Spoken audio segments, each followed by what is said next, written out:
Hey there gamers! In this video I'm going to show you how to get Wolf's Claws in Gothic 1 Remake. Wolf's Claw can be difficult to acquire, especially if you don't have the required hunting skill to harvest them from animals.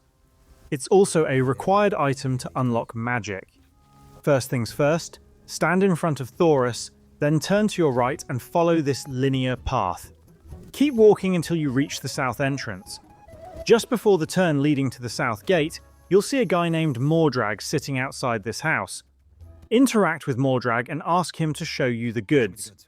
If he refuses to show what he sells the first time, just ask him again and he will show you his inventory.